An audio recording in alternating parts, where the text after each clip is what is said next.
আসসালামু আলাইকুম। আমি এখন বানাবো দারুণ মজার একটা ভর্তা। এটা হচ্ছে পোড়া আম বেগুনের ভর্তা। খুব সহজ তৈরি করা, কিন্তু এতই মজা যে এটা স্বাদ অনেক দিন মুখে লেগে থাকবে। যারা ভর্তা পছন্দ করেন একবার বানায় দেখে, তাইলেই বুঝবেন। আসেন দেখি শুরু করা যাক। আমি একটা বেগুন নিয়ে নিছি, গোল বেগুন। বেগুনটাকে আমি একটু তেল মেখে একটা তাওয়া গরম করে নিছি। এর মধ্যে দিয়ে এটাকে আমি পোড়ায় নিব। উপর আমি ঢেকে দিই যাতে একটা জলদি হয়ে যায়। একটু পর পর উল্টায় পাল্টা দিয়ে এটাকে আমি পোড়ায় নিতে হবে। লাকড়ির চুলায় পোড়াইলে সবচেয়ে ভালো হতো, কিংবা ওপেন ফ্লেমের উপরে, কিন্তু কিছু করার নাই, মানে এর থেকে পানি বাইর হবে, সেই জন্য আমি তাওয়ার উপরে দিয়ে পোড়াচ্ছি। 3-4 মিনিট পরে উল্টায় দিতে হবে এটাকে। এই দিকটা কিছুটা হয়ে গেছে, এখন এই দিকটা এইভাবে চারদিকে আমি ঘুরায় ফিরায় ভেজে নিব, পুড়ায় নিব আর কি।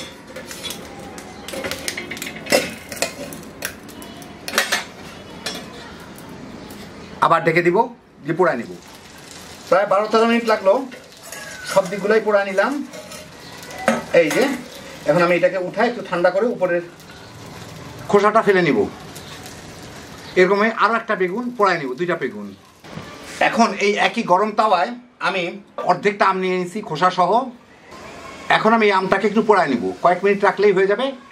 এই পাশটা পুড়ে গেলে উল্টা ওই দিকটা করে নিব। 6-7 মিনিট পরে এই জামটা প্রায় মজে গেছে।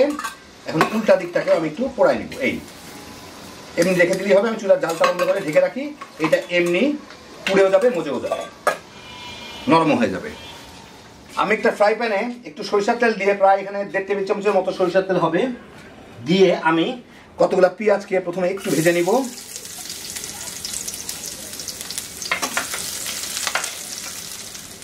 পেঁয়াজটা একটু হালকা বাদামি রং লাগা শুরু হলে আমি এর মধ্যে 4টা শুকনো মরিচ দিয়ে দিব। এইটা একটু ভেজে নিই। মিনিট খানেক ভেজে এর মধ্যে আমি 3-4 কোয়া রসুন, ধরেন 1 টেবিল চামচের মতো হবে, একটু বড় বড় কুচি করে রাখছি, ওগুলা দিয়ে মিনিট ভেজে নিব। রসুনটা একটু বাদামি হবে, পেঁয়াজটা একটু বাদামি হয়ে যাবে। পেঁয়াজ রসুনগুলোর মধ্যে মোটামুটি ভালোই বাদামি দাগ লেগে গেছে। আমি চুলাটা বন্ধ করে দিই। এখন এইটাকে আমি এর মধ্যে রেখে একটু ঠান্ডা করে নিব। পেঁয়াজ রসুনটার মধ্যে আরেকটু বাদামি দাগ লেগে যাবে। তো আমি এখন বেগুনগুলোকে ছিলে নিব। উপর থেকে এই পোড়া চামড়াটা টান দিলেই উঠে যাবে।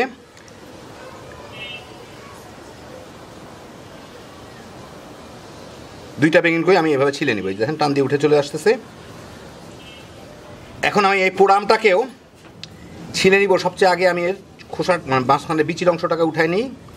এই দেখেন একদম সিদ্ধ হয়ে গেছে। যতদূর আছে এখান থেকে চেঁচে নিয়ে নিই।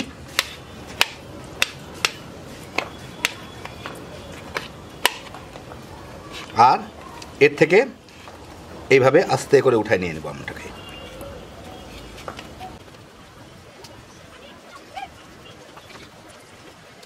বাস এই একটা এতটুকু আমার হয়ে যাবে।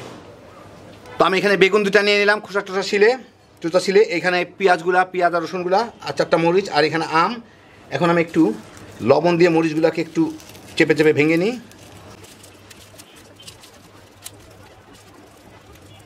পেঁয়াজের সাথে একটু মাখায়, সবগুলোকে আমার একসাথে মাখায় নিতে হবে। লবণটা একটু চেখে দেখতে হবে ঠিক আছে কিনা। আর যদিও লবণের মানে পেঁয়াজের সাথে সরিষার তেল ছিল, তারপরে একটু কাঁচা সরিষার তেল দিয়ে দিতে হবে যাতে ফ্লেভারটা আসে। লবণ আরেকটু লাগবে, আমি আরেকটু দিয়ে দিই, পরে খেয়ে দেখে নিব। সবগুলাকে সুন্দরভাবে কচলায় চটকায় মিশায় নিতে হবে।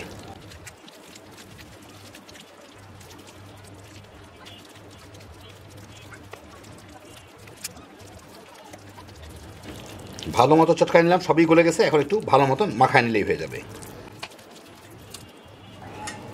একটু খেয়ে দেখে নিই লবণটা ঠিক আছে কিনা। পারফেক্ট। আপনাদের একটু পরিবেশন করে দেখাই। এই দেখেন হয়ে গেল আমার দারুণ মজার পোড়া আম বেগুনের ভর্তা। কি যে মজা! এটা একবার খাইলে মনে হয় যে আবার খাই।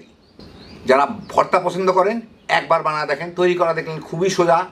গরম গরম ভাত দিয়া তামা করে খাওয়া ফেলাইতে পারবেন। হ্যাপি জোশের একটা আইটেম। আল্লাহ আপনাদের সবাইকে ভালো রাখুন, সুস্থ রাখুন, নিরাপদে রাখুন। ইনশাল্লাহ বেঁচে থাকলে আবার দেখা হবে। আল্লাহ হাফিজ।